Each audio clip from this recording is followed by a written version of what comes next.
जय हिंद दोस्तों। 90 शब्द प्रति मिनट डिक्टेशन स्टार्ट। बीते कल की सुबह देश के लाखों बेरोजगारों के लिए एक नई उम्मीद लेकर आई। प्रधानमंत्री कार्यालय ने सुबह सवेरे ही ट्वीट करके सूचना दी कि अगले 1.5 साल में विभिन्न सरकारी महकमों में 10 लाख नौकरियां दी जाएंगी। प्रधानमंत्री नरेंद्र मोदी ने स्वयं विभिन्न विभागों के मानव संसाधन की समीक्षा के बाद इन महकमों को रिक्तियां भरने व नई नियुक्तियां करने के निर्देश दिए हैं। इस ऐलान के चंद घंटों के भीतर ही रक्षा मंत्री राजनाथ सिंह ने अग्निपथ योजना के तहत सेना में हजारों जवानों की भर्ती का प्रारूप भी पेश कर दिया। रक्षा मंत्री की यह घोषणा पीएमओ के ऐलान को विश्वसनीय आधार तो देती ही है, यह संकेत भी देती है कि आने वाले दिनों में तमाम केंद्रीय मंत्री व निगमों के प्रमुख अपने यहाँ से जुड़ी ऐसी घोषणाएं करेंगे। बेकारी की मार झेल रहे करोड़ों नौजवानों के हित में यह एक सुखद पहल है और इसका स्वागत किया जाना चाहिए। केंद्र सरकार की इस कवायद के राजनीतिक निहितार्थ भी हैं। अगले आम चुनाव में अब 2 साल से भी कम वक्त रह गया है। यह छिपी हुई बात नहीं है कि अब हर चुनाव में नौजवान मतदाताओं की भागीदारी तेजी से बढ़ रही है और वे जनादेश पर असरअंदाज होने लगे हैं। पिछले आम चुनाव में ही करीब 1.5 करोड़ नए मतदाता जुड़े थे और उन्होंने बढ़ चढ़कर मतदान में हिस्सा भी लिया था।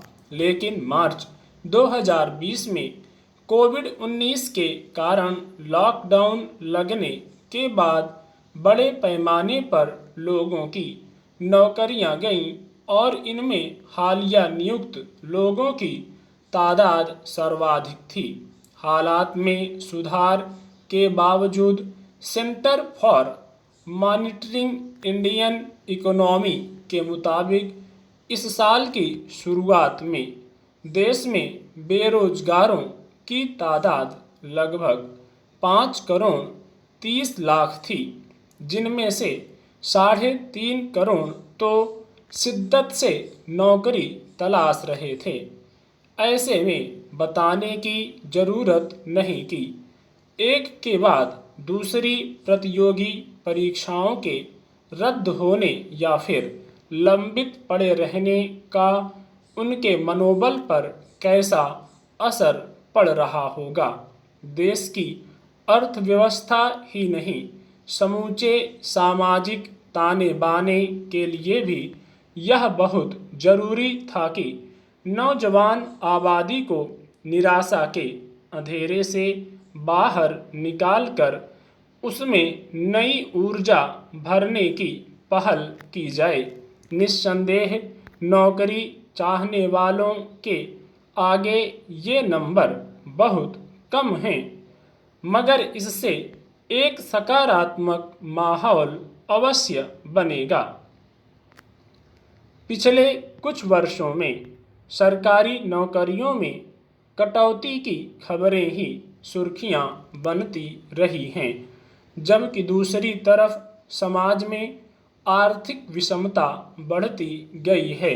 सरकार पर दबाव गहराता जा रहा था कि वह अपने सार्वजनिक निवेश में बढ़ोतरी कर रोजगार सृजन को गति दे।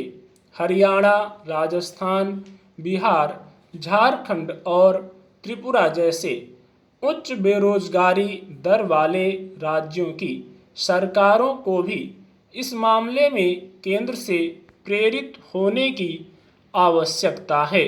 यह भी ध्यान में रखना जरूरी है कि नौजवानों को सिर्फ काम नहीं चाहिए बल्कि उन्हें गुणवत्तापूर्ण नौकरी चाहिए।